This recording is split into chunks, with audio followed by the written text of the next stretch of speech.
Sally Ann Bowman est une jeune mannequin prometteuse de 18 ans ayant une belle carrière devant elle en Angleterre. Malheureusement, un soir de l'année 2004, elle va se faire agresser et elle sera retrouvée le lendemain par son voisin. Le rapport du médecin légiste va alors révéler un acte criminel glaçant qui va inquiéter absolument l'entièreté du pays. Pour tout savoir sur la triste et mystérieuse disparition de Sally Ann Bowman, lançons-nous maintenant dans la vidéo.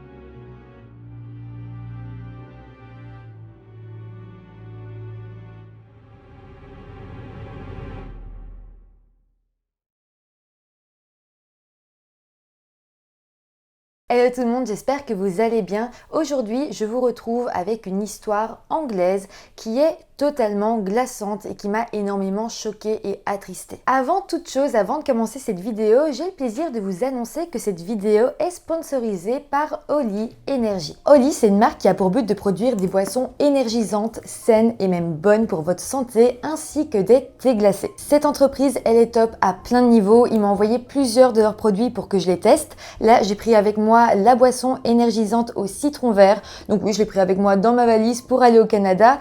Et comme vous pouvez voir, elle se présente sous forme de poudre. Leur but en fait, c'est de produire le moins d'emballage possible. Donc vous recevez votre petit pot comme ça et puis vous faites votre boisson vous-même avec de l'eau gazeuse ou de l'eau plate. En plus, leurs boissons sont renforcées en vitamines B, C et D. C'est faible en calories, il n'y a pas de sucre et les arômes et les colorants sont naturels. En plus, pour ce qui est du côté énergisant, là aussi c'est top parce qu'il y a dedans de la caféine qui est appelée New Caf. C'est en fait une sorte de caféine où les effets s'étendent sur une période plus longue et donc ça vous donne pas juste un coup d'énergie comme ça et en fait ça s'étend sur toute la journée. Personnellement, je suis vraiment super contente de travailler avec cette nouvelle entreprise qui est jeune et dynamique. En plus, les boissons sont véganes, comme vous le savez, c'est important pour moi, je suis moi-même végane et elles sont renforcées en vitamine B12 qui est un super complément alimentaire. Je vous laisse découvrir leur site via le lien dans la barre de description. Il y a plein de goûts et il y a même un pack découverte où vous pouvez tester un petit peu de tout si jamais vous ne savez pas encore quel goût vous préférez. Pour ce qui est du prix, un pot comme celui-là coûte 40 € et dedans il y a 50 portions, donc ça vous revient à 80 centimes pour les 500 ml,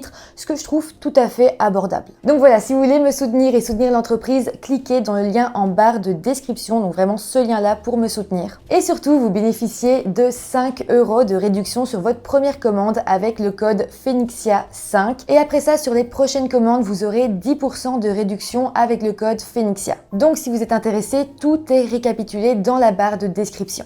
Voilà, donc mis à part ça, comme d'habitude, je vous rappelle de vous abonner à la chaîne si ce n'est pas encore fait.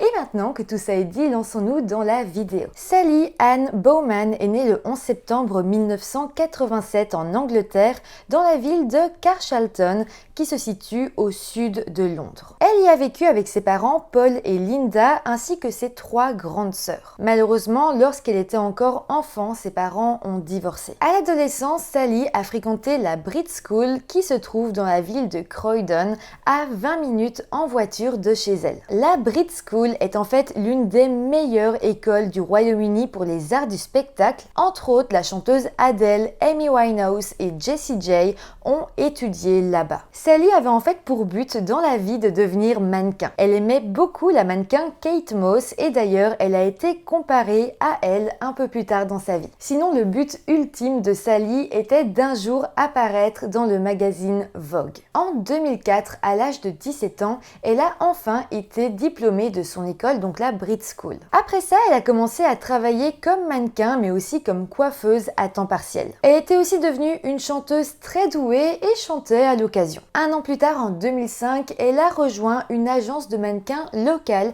qui s'appelle la Pulse Model Management et après ça, sa carrière a assez bien évolué. La même année, alors qu'elle n'avait que 18 ans, elle est devenue le visage de la marque de montres Swatch et a même participé à la Swatch Alternative Fashion Week en avril 2005. Maintenant que nous connaissons un peu mieux Sally, ses rêves, ses ambitions, eh bien plongeons-nous dans la soirée du 24 septembre 2005. Ce soir-là, à 22h, Sally était partie passer sa soirée dans un bar de Croydon appelé le Lloyd's Bar. La soirée avait pour but de fêter l'anniversaire de l'un des amis de sa sœur qui s'appelle Nicole, et donc Sally y était avec sa sœur ainsi que quelques autres de leurs amis communs. On a d'ailleurs pas mal d'images de vidéosurveillance qui montrent que rien d'anormal s'était passé pendant cette soirée. Sally est donc restée dans ce bar à boire des verres jusqu'à 1h du matin.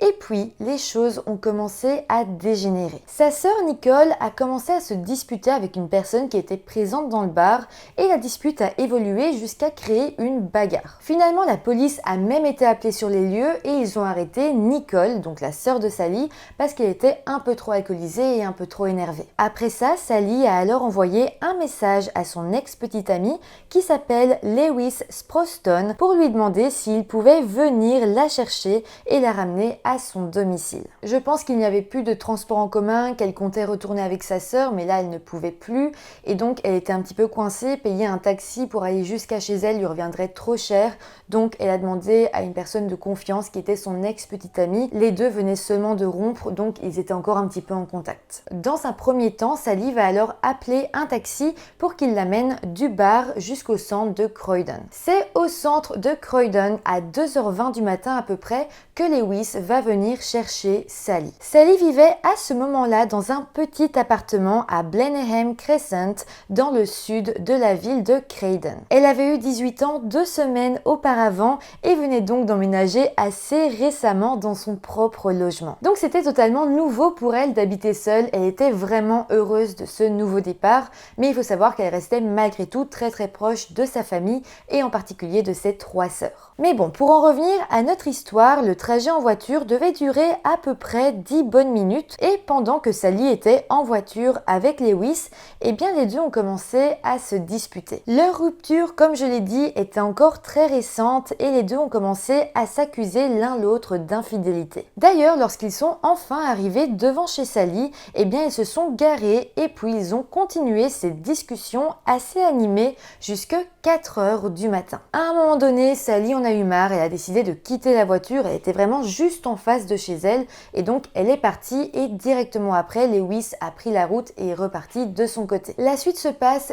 2 heures plus tard à 6h du matin. À cette heure-là, le voisin de Sally partait de chez lui quand d'un coup, il a vu derrière une benne à ordures 2 jambes qui semblaient être des jambes de mannequin. Il était quand même un petit peu perturbé, il se demandait ce que ces jambes de mannequin pouvaient faire derrière une benne à ordures, donc il a décidé d'aller voir.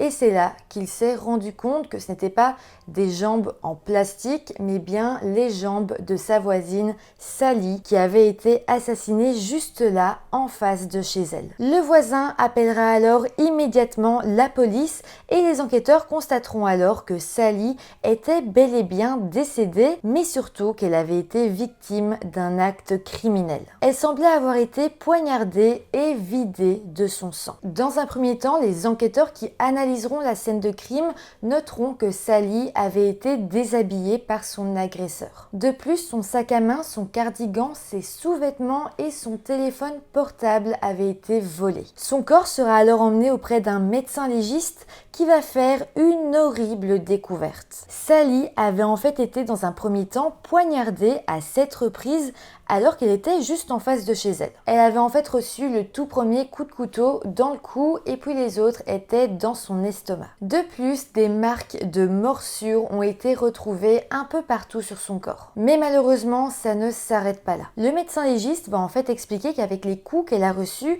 elle s'est sans doute immédiatement vidée de son sang, donc sans doute qu'elle s'est évanouie et puis qu'elle est décédée, mais tout ça dans une très courte période. Mais là, on va apprendre qu'à ce moment-là, alors qu'elle était en train de perdre la vie et même après qu'elle soit décédée, eh bien Sally avait été victime d'une agression sexuelle. Donc ici, on est totalement face à un cas de nécrophilie. Ce fut évidemment un très gros choc pour la famille et les proches de Sally et je pense que tout comme eux, eh bien votre suspect principal a rapidement été Lewis. Il était la dernière personne à avoir vu Sally en vie, il l'avait déposée exactement devant chez elle et puis surtout, eh bien les deux venaient de rompre et ça donnait donc le mobile parfait à Lewis pour vouloir l'assassiner. Il fut alors rapidement arrêté et interrogé par les enquêteurs. Il a évidemment clamé son innocence et il a expliqué tout ce que je vous ai raconté jusqu'ici. Il va évidemment dire qu'il s'était bel et bien disputé avec Sally, que les deux étaient partis fâchés, mais justement il dira qu'il n'a pas vu ce qui s'était passé ensuite, qu'il n'a pas attendu que Sally rentre bien chez elle, puisque elle était juste en face de sa porte d'entrée, clairement, et comme il était fâché, il est juste parti directement. Il dira par contre n'avoir vu aucune personne bizarre, qu'il n'a pas vu quelqu'un les suivre ou attendre quelque part, donc vraiment, il ne savait strictement rien. Les enquêteurs vont alors demander à Lewis de fournir un peu de son ADN. Comme Sally avait été agressée sexuellement, eh bien ce serait facile pour eux de savoir si oui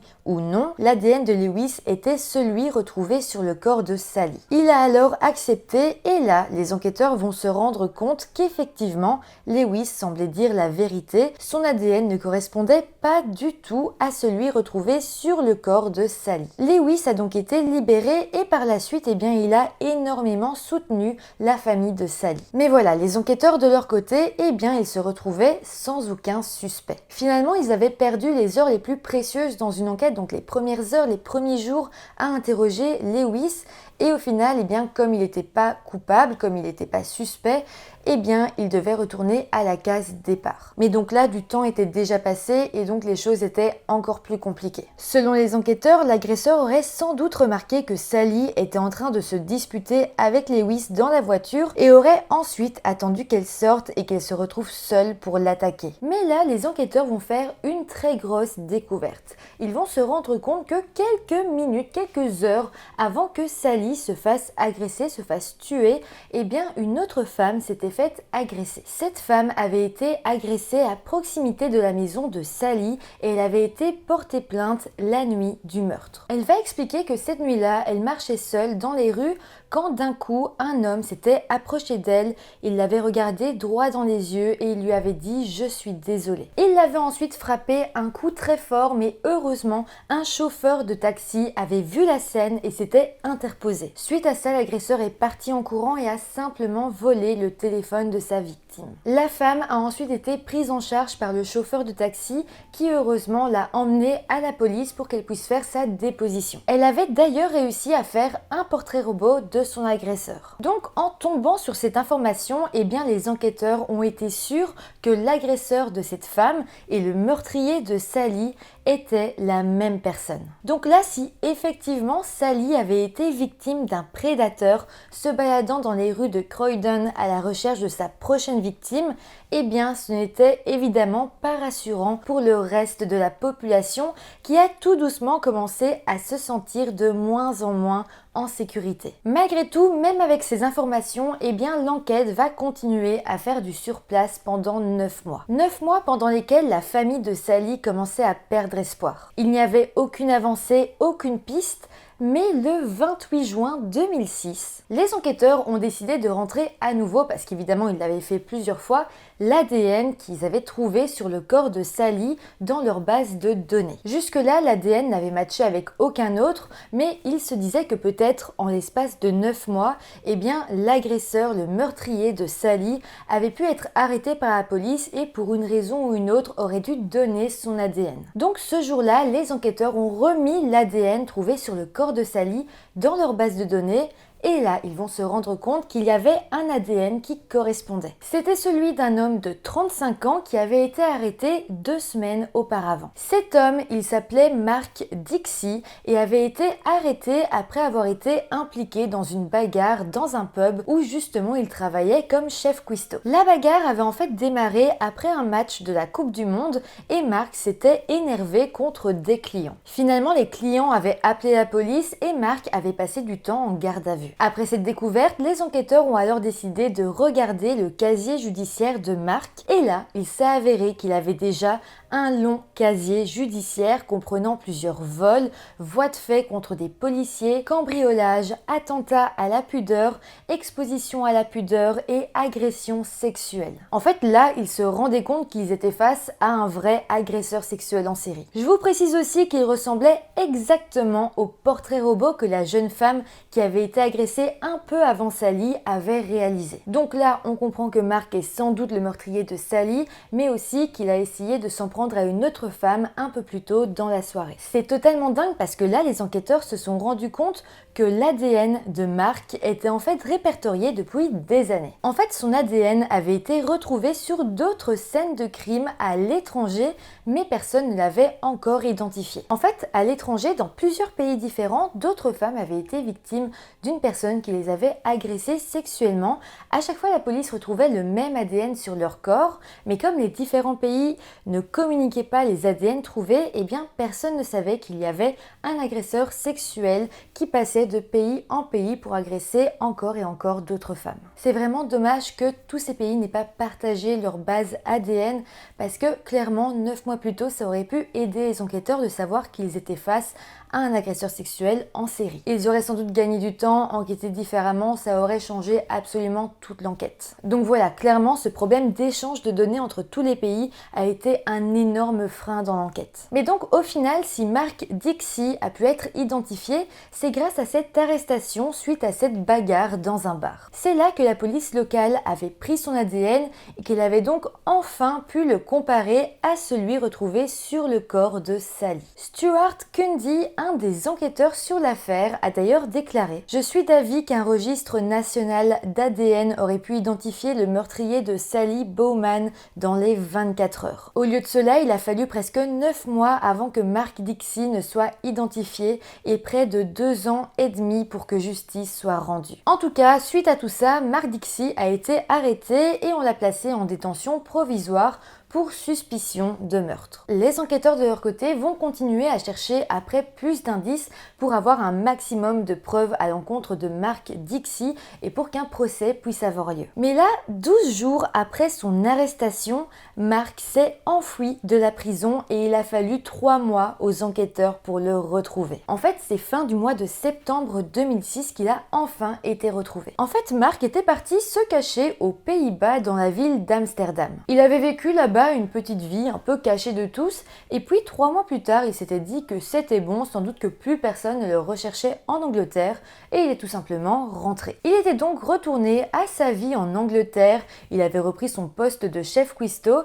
et tout était totalement normal pour lui. Mais bon, évidemment il avait été retrouvé et placé ensuite sous haute surveillance. Mais après ça, Mark va expliquer aux policiers que si il s'était enfoui, c'était parce qu'il était innocent et ne voulait pas être condamné à tort. Et là, tenez-vous bien parce qu'il va sortir une version des faits qui est totalement invraisemblable. Selon lui, la nuit où Sally a été tuée, à l'occasion de son 35e anniversaire, eh bien, il avait bu beaucoup, il avait pris diverses drogues et donc il marchait seul pour rentrer chez lui ou juste pour se prendre une marche aux alentours du quartier où Sally habitait. Et donc, vers 4h30 du matin, il avait justement remarqué que Sally était allongée au sol devant chez elle. Ça aurait été alors à ce moment-là qu'il aurait décidé d'avoir un rapport sexuel avec elle et d'ailleurs il précisera qu'il n'avait pas du tout remarqué qu'elle était décédée bien qu'elle baignait dans une mare de sang. Évidemment, personne ne va croire à cette version des faits. Et après 18 mois de détention provisoire, le procès de Mark Dixie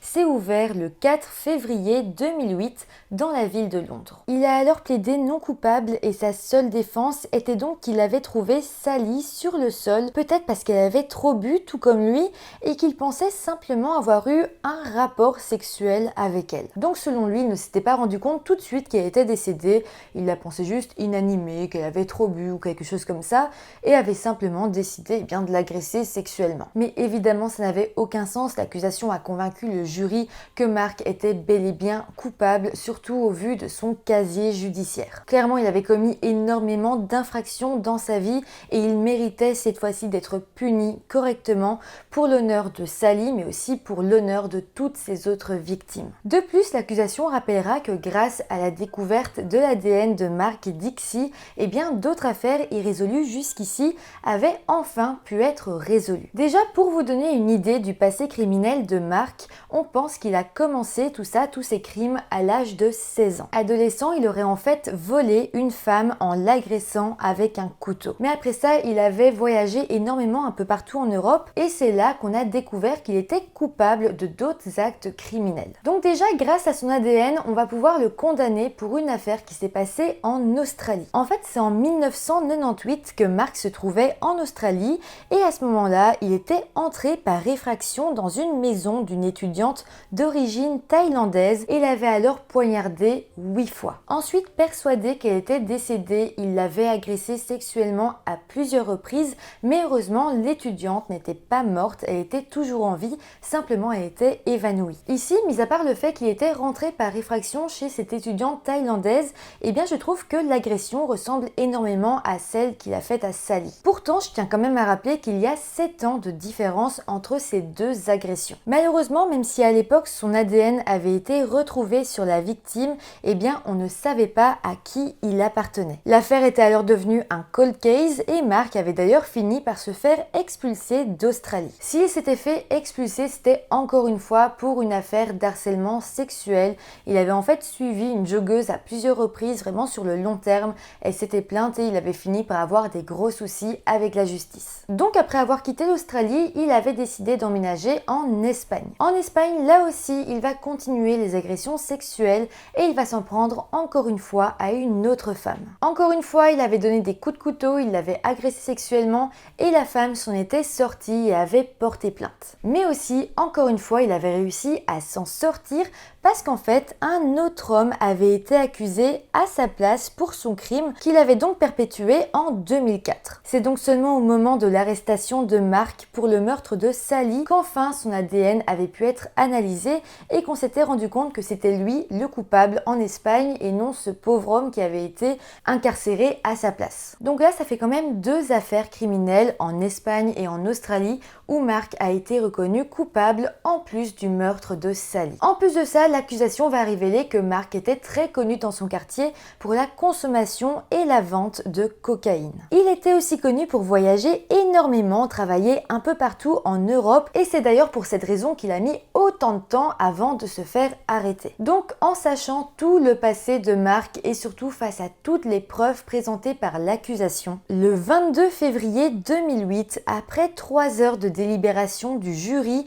Mark Dixie a été reconnu coupable du meurtre de Sally. Le juge l'a ensuite condamné à la prison à perpétuité avec une peine minimum de 34 ans de détention. Ce qui signifie donc qu'il est peu probable qu'il sorte un jour de prison. S'il peut sortir, ce sera en 2040 et à ce moment-là, il sera âgé de 70 ans. Finalement, quelques mois après la fin du procès, le 11 septembre 2008, un mémorial a été organisé pour marquer ce qui aurait donc été le 21e anniversaire de Sally. Pour l'occasion, il y a alors eu une lancée de ballons dans le centre-ville de Croydon. Par contre, et malheureusement, les parents de Sally ont dû exhumer les cendres de leur fille en 2013. C'est vraiment triste, mais en fait, la tombe de Sally a été la cible de beaucoup d'actes de vandalisme et donc à un moment donné, les parents n'ont pas eu d'autre choix que de devoir exhumer les cendres et les mettre autre part. La maman de Sally a parlé assez récemment en interview et a dit « J'ai l'impression qu'elle est encore avec moi. Je lui parle tous les jours et on blague partout dans la maison. Ça me réconforte de lui parler. Mais ça se finit toujours par moi lui disant « C'est l'heure de rentrer maintenant, ma chérie. » Sinon, il va y avoir un nouveau rebondissement dans cette affaire en 2015 lorsque Mark Dixie va finalement décider d'avouer le meurtre de Sally. Jusque-là, il avait donc plaidé non coupable, il se disait innocent, mais enfin, il semblait vouloir dire la vérité. Il va en fait dire aux policiers que ce soir-là, en voyant Sally sortir de la voiture de Lewis, il avait comme eu une impulsion et qu'il s'était jeté sur elle en la mordant. Il a également admis au détective qu'il était responsable de plusieurs attaques, dont une lorsqu'il était adolescent. Par contre, Mark dira quand même que le meurtre de Sally était son seul et unique meurtre. Par rapport à ça, le détective Stuart Cundy a déclaré « Nous ne pouvons pas croire que c'est le premier meurtre qu'il a commis. Il s'est enfoui avec des affaires dans le monde entier et pensait même qu'il était invincible. Dans la vie, c'est un profiteur. Il utilise simplement les gens et passe à autre chose. Il n'a montré aucune honte ni humilité. » Donc voilà, c'est comme ça que se termine cette terrible histoire. N'hésitez pas à me dire ce que vous en pensez en commentaire. N'hésitez pas à me dire si selon vous Sally a été le premier meurtre de Mark Dixie ou si peut-être il aurait pu commettre d'autres meurtres qui n'ont peut-être pas encore été découverts. Bon, mis à part ça, n'hésitez pas à vous abonner à la chaîne. N'oubliez pas qu'il y a le lien en description si jamais vous êtes intéressé par la marque Holly Energy et ses boissons. Toutes les informations importantes y sont répertoriées. N'hésitez pas non plus à mettre un petit pouce en l'air si la vidéo vous a intéressé. Et moi, je vous dis à bientôt pour une nouvelle vidéo. Bye!